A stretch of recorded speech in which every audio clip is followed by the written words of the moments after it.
जय श्री राधा कृष्ण। क्या जादू है मेरे कान्हा की आंखों में, हम समझ नहीं पाते हैं। ये आंखें देखकर हम सारी दुनिया ही भूल जाते हैं। बोलो बांके बिहारी लाल की जय, मोर मुकुट बंसी वाले की जय, वृंदावन बिहारी लाल की जय।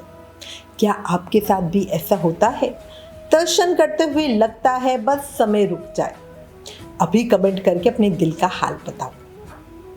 देखो, हमेशा कहती हूँ भक्तों का पावन चरित्र, उनके जीवन प्रसंग को सुना करो। प्रभु के सच्चे भक्तों की अद्भुत घटनाओं को सुनकर मन में एक अजीब सी बेचैनी होती है, दिमाग में मंथन होता है, शरीर में मिलने की, दर्शनों की तड़प बढ़ती है।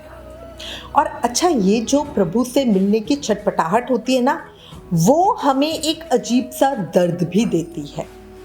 पर विश्वास रखना, ये दुनिया का एकमात्र ऐसा दर्द है जो हमें बहुत आनंद भी देता है। इसलिए भक्त चरित्र सुनो, यही प्रभु से मिलने के लिए तड़प पैदा करवाता है। और मैं हमेशा प्रार्थना करती हूँ हम सब के जीवन में ये तड़प बनी रहे, जिससे हर समय हर पल हम प्रभु का स्मरण करते रहें। और मेरा सच्चा विश्वास यही है कि अगर ऐसी तड़प होगी, ऐसी बेचैनी होगी, तो प्रभु अवश्य ही हमें दर्शन देंगे, हमें मिलेंगे ज़रूर, दिखेंगे ज़रूर, हमारी करुण पुकार को सुनेंगे ज़रूर। आपका क्या विचार है? अभी कमेंट करके बताओ। अब आज इस वीडियो में आपको भक्तमती रानी रत्नावती जी के जीवन चरित्र को बताती हूँ, उन्हें कैसे भक्ति मिली। रानी रत्नावती जी ने अपने राजपाट का सुख त्याग कर प्रभु के अलौकिक आनंद को कैसे प्राप्त किया। रानी थी और वो भी इतने बड़े साम्राज्य की, बट सब छोड़ दिया। मतलब बहुत बड़ी चीज है, बहुत पावन चरित्र है। प्रेम, मन और भाव से सुनना। अम्बेर के प्रसिद्ध महाराजा मान सिंह जी के छोटे भाई का नाम राजा माधो सिंह था। इनकी पत्नी का नाम था रत्नावती। रत्नावती जी बहुत सुंदर थी। पति चरणों में इनका बड़ा प्रेम था। स्वभाव इतना मधुर और पवित्र था कि एक बार अगर कोई इनसे बात कर ले तो वो इनके प्रति श्रद्धा से भर जाता था। उनको ऐसा नहीं कि मैं रानी हूं तो बड़ा घमंड है या अपनी सुंदरता पे घमंड है, नहीं, बिल्कुल भी नहीं। वो बहुत ही नर्म स्वभाव की थी। वो समझती थी, मानती थी कि हम जैसा व्यवहार करते हैं वैसा ही चरित्र हमारा बनता है। और वो जो और लोग होते, दास दासियां वगैरह, उनके लिए भी यही सोचती थी कि ये कोई मशीन नहीं है, मनुष्य हैं, उनमें भी भावनाएं हैं, उन्हें सहानुभूति चाहिए, प्यार चाहिए। और वो हमेशा कोशिश करती थी कि अपने मधुर व्यवहार से, मधुर वाणी से, अच्छे आचरण से सारे महल में, सबके दिलों में आदरणीय स्थान प्राप्त कर सके। दासियां भी उनके प्रति बड़ा आदर भाव रखती थी। वरना ज़्यादातर जितने अमीर लोग होते हैं ना, ज़्यादातर कहते हैं अरे ये तो बड़े घमंडी, अरे इनसे तो ऐसे रहो, मतलब एक होता ही है ना। बट रानी रत्नावती जी के लिए हर किसी के मन में प्रेम भाव ही था। रत्नावती जी के महल में एक दासी थी जो बहुत भक्तमती थी, हर समय अपने प्रभु के ध्यान में मग्न रहती थी।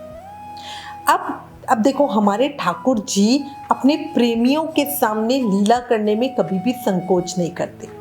और वो जो भाग्यशील दासी थी ना, वो तो बड़ी प्रभु भक्त थी।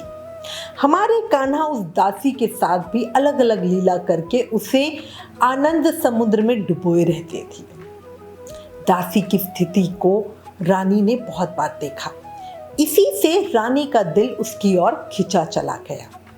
रानी बार बार दासी को देखती कि दासी अकेले बैठे बैठे क्यों हंस रही है, क्यों रो रही है, किसे पुकार रही है। और उसकी आवाज़ में भी एक अलग दर्द, एक अलग छटपटाहट होती थी। और देखो, हमारे कान्हा की लीला, दासी को देखते देखते रानी के मन में भी प्रेम उत्पन्न होने लगा। हमारे संत महात्मा कहते हैं ना कि संग, यानी हम किन के साथ हैं उनका हम पर बहुत प्रभाव पड़ता है। अच्छे लोगों का संग करोगे तो खुद भी अच्छे बनोगे, क्योंकि वो खुद अच्छा काम करते हैं और हमसे भी अच्छा काम करवाते हैं। वही बुरे पापी लोगों का संग करोगे तो वैसे ही पापी बन जाओगे, क्योंकि वो खुद से बुरे काम करते हैं और आपको भी बुरा काम करने के लिए प्रेरित करते हैं। ठीक ऐसे ही दासी को देख देख कर रानी में भी भक्ति उत्पन्न होने लगी। एक दिन दासी मन ही मन अपने ठाकुर को याद कर रही थी और पूरी तरह उनके ध्यान में थी। अचानक ही उसके मुख से बड़ी जोर से, बड़ी व्याकुलता के साथ आवाज निकली और वो जोर से बोली, हे नवल किशोर, हे नंद नंदन, हे ब्रजचंद्र। अब जब रानी ने दासी की इस आवाज को सुना तो उसे बड़ा ही आनंद मिला। रानी दासी के पास गई और पूछने लगी कि बता, तुझे ये प्रेम कैसे प्राप्त हुआ? भगवान के नाम में इतना माधुर्य तूने कैसे भर दिया? कितना जादू है उन नामों में। मैं तेरे मुंह से जब हा नंद नंदन, हा ब्रजचंदन सुनती हूँ तब मैं सब भूल जाती हूँ। मेरा मन उन मधुर नामों की ओर खिंचा चला जाता है और जाने क्यों मेरी आंखों से आंसू निकल पड़ते हैं। बता, मुझको ये प्रेम कैसे मिलेगा? मैं कैसे उनकी मोहिनी मूरत को देख सकती हूँ? जिनके नामों में इतना आकर्षण है वो खुद कितने माधुर्य होंगे और इतना रस भरा हुआ है भक्ति में, वो मैं कैसे बा सकती हूँ? बता, तू बता, मैं उन्हें कैसे देख सकती हूँ और कैसे उनकी मधुर मुरली सुन सकती हूँ? मुझे भगवान के प्रेम का ये रहस्य तू बतला दे, जिससे मैं उसमें निरंतर डूबी रहूं और जिसको सुनने मात्र से, जिसको दूर से दर्शन करके ही मेरी ऐसी दशा हो रही है, जब मैं उसको स्पष्ट देख लूंगी तो मेरा क्या ही हाल होगा। अब रानी की बात सुनकर दासी ने पहले तो टालने की कोशिश की, पर जब रानी बहुत पीछे पड़ गई तब एक दिन दासी ने रानी को कहा, महारानी जी, आप ये बात मुझसे मत पूछा करो। आप राजमहल के सुखों को भोगो। क्यों बेकार में इस मार्ग पर चलना चाहती हो और दुखों को निमंत्रण देके बुलाना चाहती हो? ये रास्ता कांटों से भरा है, इसमें कहीं सुख का नामो निशान नहीं है। प्रेम का जो मार्ग होता है वो सबसे मुश्किल होता है। प्रेम पा लोगे, जब उस स्थान पर पहुंच जाओगे तब तो अलौकिक आनंद मिलता है, पर विश्वास रखो, मार्ग इतना कठिन और इतना भयानक है कि उसको सुनकर ही दिल दहल जाता है। रात दिन दिल में भट्टी जली रहती है, आंसू की धारा बहती रहती है और ये आग बुझती नहीं है। आंसू घी बनकर इस आग को और बढ़ाते रहते हैं। आप राजरानी हो, सुख भोगों में पली पोसी हो। ये मार्ग तो उनके लिए है जो संसार के सारे दुख भोगों से नाता तोड़ चुके हैं, और कहीं अगर कान्हा की तनिक सी माधुरी देखने को मिल गई फिर तो रानी जी सोच लो सब कुछ हाथ से चला जाएगा। इसलिए आपको समझा रही हूं, कभी उनके बारे में कुछ ना पूछो, ना उनकी तरफ देखो। अब दासी की ये बात सुनकर रानी रत्नावती जी की जिज्ञासा, प्रेम और मिलने की तड़प और अधिक बढ़ गई। वो बहुत आग्रह से श्री कृष्ण प्रेम का रहस्य पूछने लगी। बहुत बार मना करने पर भी जब रानी नहीं मानी तब दासी ने देखा कि रानी के मन में अब वैराग्य आ गया है, तो दासी ने उन्हें श्री कृष्ण प्रेम का दुर्लभ उपदेश दिया। अब तो दासी रानी की गुरु हो गई थी। रानी गुरु बुद्धि से उनका आदर सत्कार भी करने लगी। विलास भवन भगवान का लीला भवन बन गया। दिन रात हरि चर्चा और कृष्ण के ही रूप माधुरी की बातें होती। रानी का मन पूरी तरह कृष्ण प्रेम में रम गया था। उन्हें कहीं आना जाना अच्छा नहीं लगता था। वो रो रो कर दासी से कहती थी कि कुछ उपाय करो, मुझे मोहन के दर्शन करवाओ, तभी मेरा ये जीवन रहेगा, वरना मैं रह नहीं पाऊंगी। और दासी रानी को समझाती और कहती, महारानी जी, कृष्ण के दर्शन करना सरल नहीं। जो लोग राज छोड़कर धूल में लुटे पड़े हैं और बहुत तरह के उपाय करते हैं, ठाकुर को रिझाने की कोशिश करते हैं, वो भी आज तक उस रूप माधुरी के दर्शन नहीं कर पाए, क्योंकि हमारे ठाकुर को वश में करना बड़ा मुश्किल है। पर हाँ, भक्ति में उन्हें वश में करने का एक सरल उपाय भी है। अब रानी एकदम आश्चर्य से बोली, उपाय है? क्या है बता मुझे। तो दासी बोली, कृष्ण को पाने का सरल उपाय है प्रेम। आप चाहें तो प्रेम से उन्हें अपने वश में कर सकती हैं। अब रानी के मन में ये बात जच गई कि भगवान से बढ़कर मूल्यवान वस्तु और कुछ नहीं है। इस लोक और परलोक का सब कुछ देने के बाद अगर मुझे भगवान मिल जाए तो मैं समझूंगी कि बहुत सस्ते में मिल गए। और वाकई याद रखो, जिसके मन में ऐसा भाव आ जाए कि कान्हा ही मेरे सब कुछ है, वो ही मेरे प्रियतम है, तो ऐसे भक्तों के लिए ही त्याग बड़ी बात नहीं होती। ऐसे भक्त तन मन भोग मोक्ष सब कुछ समर्पण करके भी बस यही सोचते हैं कि मेरे पास देने को तो कुछ भी नहीं है, मैं अपने कृष्ण को क्या दूं, मैं ऐसा क्या करूं कि वो प्रसन्न हो जाए। भगवान तन मन साधना प्रयत्न भोग मोक्ष के बदले में बिल्कुल नहीं मिल सकते हैं। समझो, ये सब चीजें उन्हीं की दी हुई हैं। वो तो कृपा करके ही अपने दर्शन देते हैं और कृपा का अनुभव उन्हीं को होता है जो संसार के भोगों को तुच्छ समझकर केवल कृष्ण से प्रेम करना चाहते हैं और कृष्ण को ही प्रेम करते हैं। रानी रत्नावती के मन में ये प्रेम का भाव कुछ बस जागृत हो उठा था। उन्होंने दासी गुरु की अनुमति के अनुसार एक बहुत सुंदर नीलम के बढ़िया प्यारे विग्रह बनाकर तन मन धन से उनकी सेवा शुरू कर दी। राजरानी भोग से मुंह मोड़कर भागवत प्रेम के पथ पर चल पड़ी। भजन के साथ साथ संत समागम भी होने लगा। सहज कृपालु महात्मा लोग भी कभी कभी दर्शन देने लगे। एक बार एक बहुत पहुंचे हुए प्रेमी महात्मा राजमहल में पधारे। वो वैराग्य की मूर्ति थे और भागवत प्रेम में झूम रहे थे। महल में शिष्टाचार और बहुत सारे नियम होते हैं, इसी से रानी ने दूर से उन्हें देखा, पर रानी होने की वजह से वो उनके पास उनके करीब नहीं जा सकती थी, उनसे बात नहीं कर सकती थी, क्योंकि वहाँ के बहुत सारे नियम होते हैं। रानियों को रानी महल में अलग रहना होता है और इन सब चीज़ों से रानी बड़ी दुखी थी। रानी के मन में आया कि मेरा रानीपन सत्संग में बहुत बाधा दे रहा है और यही सोचकर रानी ने पद मर्यादा का बंधन तोड़ दिया। दासी ने रोकना चाहा, पर रानी अब इन सब चीज़ों से ऊपर उठ चुकी थी, वो नहीं मानी। महात्मा जी के पास जाकर दर्शन किए और सत्संग से लाभ उठाया। अब ये उन्होंने कर तो दिया, बट पूरे राज परिवार में उनकी चर्चा होने लगी। रत्नावती जी के पतिदेव राजा माधो सिंह उस समय दिल्ली गए हुए थे। मंत्रियों ने उन्हें पत्र लिखा कि रानी कुल की जो मर्यादा है उसको छोड़कर मोड़ों की भीड़ में जा बैठी है। मोड़ो मतलब साधु, ये राजस्थानी भाषा में बोलते हैं। अब जब पत्र राजा माधो सिंह जी के पास पहुंचा तो पत्र पढ़ते ही उनके तन मन में आग सी लग गई, आंखें एकदम लाल हो गई, शरीर क्रोध से कांपने लगा। उसी समय रत्नावती जी के जो पुत्र थे कुंवर प्रेम सिंह जी वहां अपने पिता के पास पहुंचे और उन्होंने अपने पिता को प्रणाम किया। प्रेम सिंह जी पर भी माता का कुछ असर था, क्योंकि उनके माथे पे तिलक था, गले में तुलसी की माला थी। उस समय राजा जी को वैसे ही गुस्सा आ रहा था पत्र पढ़कर कि रानी ऐसे कर रही है। ऊपर से पुत्र को इस तरह से तिलक और कंठी पहने हुए देखकर उनका गुस्सा तो बहुत ज्यादा बढ़ गया और वो कुछ तिरस्कार करते हुए बोले, आव मोड़ी का मतलब साधुनी के लड़के आ। पिता को गुस्से में देखकर और उनका तिरस्कार भरे शब्दों को सुनकर राजकुमार बहुत दुखी हुए, पर बिना कुछ कहे चुपचाप वहां से चले गए।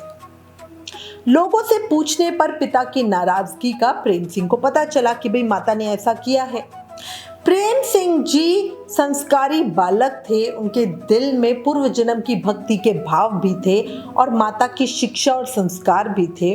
उन्होंने विचारा कि पिताजी ने मुझे बहुत उत्तम आशीर्वाद दिया है जो मुझे मौड़ी का लड़का कहा, अब तो मैं सचमुच मौड़ी का लड़का मोड़ा मतलब साधु बनकर ही रहूंगा।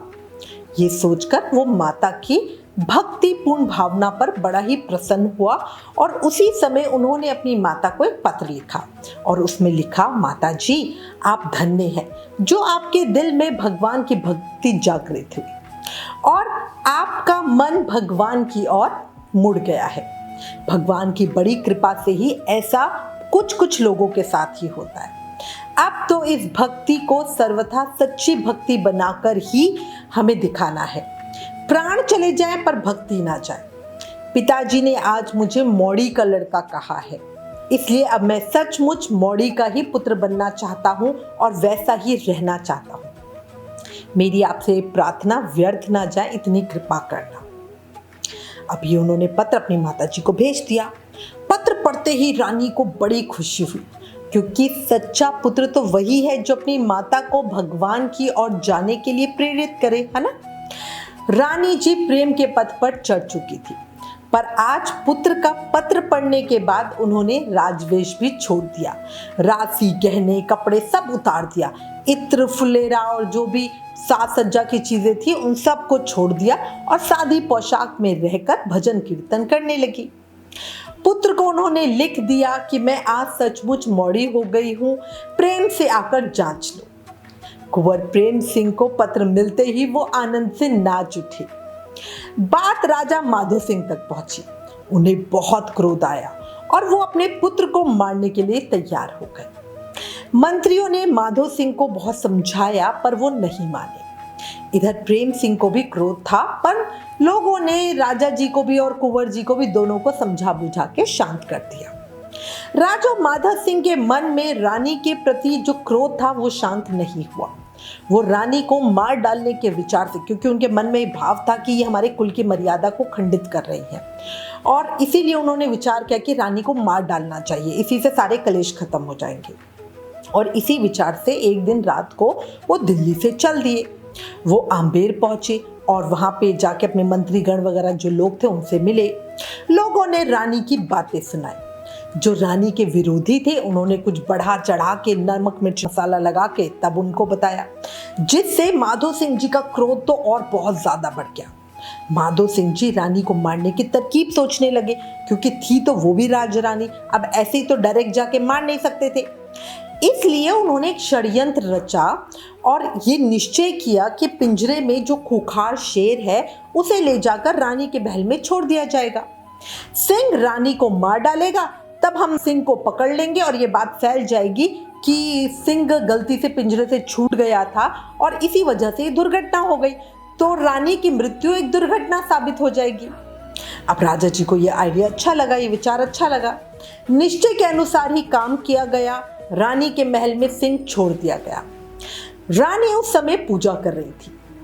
दासी ने दूर से सिंह को आते हुए देख लिया था, तो उन्होंने जोर से आवाज लगाई और बोला, रानी जी देखिए सिंह आ रहा है। उस समय रानी जी पूजा में थी और अपने प्रभु के ध्यान में ऐसी खोई हुई थी कि उन्हें दासी की आवाज ही सुनाई नहीं दी। इतने में जो सिंह था वो चलते चलते रानी जी के बहुत पास आ गया। दासी ने फिर जोर से आवाज लगाई, रानी जी सिंह आ गया। अब रानी जी ने बड़ी शांति से सिंह की तरफ देखा और बड़े ही आनंद के साथ बोली, हाँ आज तो मेरा बड़ा भाग्य है, मेरे प्रहलाद के स्वामी श्री नरसिंह जी पधारे हैं। आइए आइए मैं इनकी पूजा करती हूँ। और इतना कह के रानी जी पूजा की सामग्री लेकर बड़े ही प्रेम के साथ सिंह की पूजा करने के लिए उठी। रानी जी सिंह के बिल्कुल पास गई। अब रानी जी के लिए वो एक खूंखार शिकारी जंगली शेर नहीं था, वो उनके लिए साक्षात नरसिंह भगवान थे जो उनके सामने खड़े हुए थे। और इसी भाव के साथ रानी ने बड़े ही प्रेम के साथ नरसिंह देव के दर्शन किए, उनको प्रणाम किया, उनकी पूजा की, माला पहनाई, तिलक करा, धूप दीप से आरती करी, भोग लगाया और प्रणाम करके उनकी स्तुति गाने लगी। सिंह ने रानी को कुछ भी नहीं कहा। मतलब देखो कितने आश्चर्य की बात कि वो नरसिंह देव है और ये भाव तो रानी का था, पर असल में था तो वो एक जंगली भूखा शेर ही ना। पर जब मेरे ठाकुर जी किसी के साथ होते हैं ना, तो एक जंगली भूखा शेर भी साक्षात नरसिंह देव ही होते हैं। कुछ समय बाद वहां खड़ा रहने के बाद सिंह रूप में प्रभु महल से निकल गए और जो लोग पिंजरा लेकर रत्नावती जी को मारने आए थे, सिंह रूप में प्रभु ने उनको ही परलोक पहुंचा दिया और स्वयं एक मामूली सिंह की तरह ही वापस पिंजरे में घुस गए। लोगों ने दौड़कर राजा माधो सिंह को सूचना दी कि रानी ने श्री नरसिंह भगवान मांगकर सिंह की पूजा की और सिंह ने उनकी पूजा स्वीकार भी कर ली और बाहर आकर उन्हीं आदमियों को मार दिया जिन्होंने पिंजरा खोला था। रानी अब आनंद से बैठी भजन कर रही थी। जब ये सारी बात माधो सिंह जी को पता चली तो माधो सिंह जी की आंखें खुल गई। उनका जितना रोष था, क्रोध था, बुरी भावना थी, सब क्षण भर में नष्ट हो गए। राजा जी दौड़कर महल में आए और रानी को प्रणाम करने लगे। रानी भागवत सेवा में तल्लीन थी, पूरी तरह अपने ठाकुर के ध्यान में थी। राजा को प्रणाम करते देखकर दासी ने रानी को कहा, महाराज प्रणाम कर रहे हैं। दासी की तेज आवाज सुनकर रानी बोली, महाराज ठाकुर जी को प्रणाम कर रही हैं। रानी की दृष्टि भगवान में गड़ी हुई थी। राजा ने बड़े प्रेम से कहा, एक बार मेरी ओर देखो तो सही। रानी बोली, महाराज क्या करूं, मेरी आंखें अपने श्याम सुंदर से हटती नहीं, मैं बड़ी बेबस हूं। राजा बोले, सारा राजकाज और धन मोहर तुम्हारे हैं, तुम इसे जैसे चाहो काम में लाओ। रानी ने कहा, स्वामी मेरा तो एकमात्र धन ये मेरे श्याम सुंदर है, मुझे इनके साथ ही बड़ा आनंद मिलता है, आप मुझको इन्हीं में लगे रहने दो, बस इतना ही करो। राजा प्रेम और आनंद में गदगद हो गए और रानी की भक्ति के प्रभाव से जो उनका चित्त था, मन था, वो भगवान की ओर खींचने लगा। और वाकई जिनकी ऐसी भक्त पत्नी हो, उन पर भगवान की कृपा क्यों ना हो। हमारे गुरु महाराज कहते हैं कि घर में एक भी सच्चा भक्त हो तो वो पूरे कुल को तार देता है, और ये वाकई सही है ना। एक घटना और बताती हूँ। एक समय महाराज मान सिंह अपने छोटे भाई माधो सिंह जी के साथ बहुत बड़ी सी नदी को नाव से पार कर रहे थे। अचानक ही तूफान आ गया, एकदम हिलोरे खा खा कर नाव इधर उधर झूलने लगी और बिल्कुल डूबने की कगार पे थी। मान सिंह जी ने घबरा कर कहा, भाई अब तो बचने का कोई उपाय नहीं है। तो माधो सिंह जी बोले कि मेरी पत्नी बहुत भक्ता है, उसकी कृपा से हम लोग पार हो जाएंगे। और उसी समय दोनों ने रानी रत्नावती का ध्यान किया और विश्वास करना, इतना भारी तूफान फिर भी जादू की तरह नाव अपने आप ही किनारे लग गई। दोनों भाई नया जन्म पाकर आनंद मग्न हो गए। इस घटना ने दोनों का जो नजरिया था, व्यवहार था, वो रानी की तरफ पूरी तरह बदल दिया।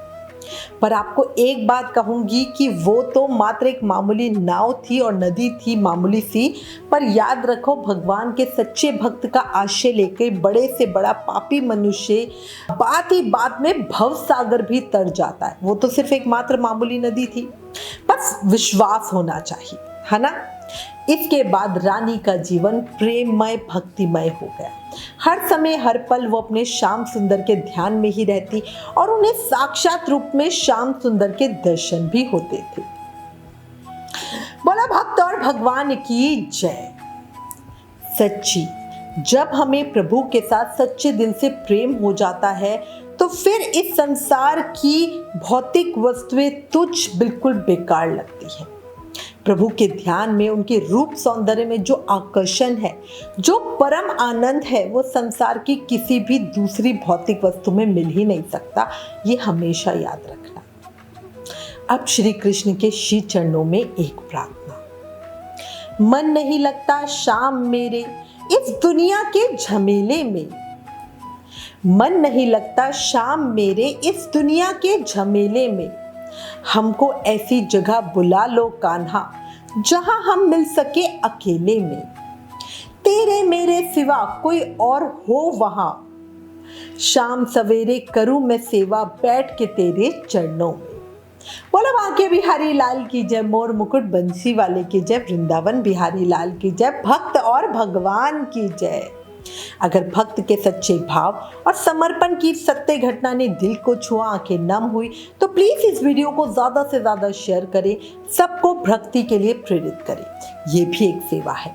Please like, share and subscribe. Thank you. Jai Shri Radha Krishna.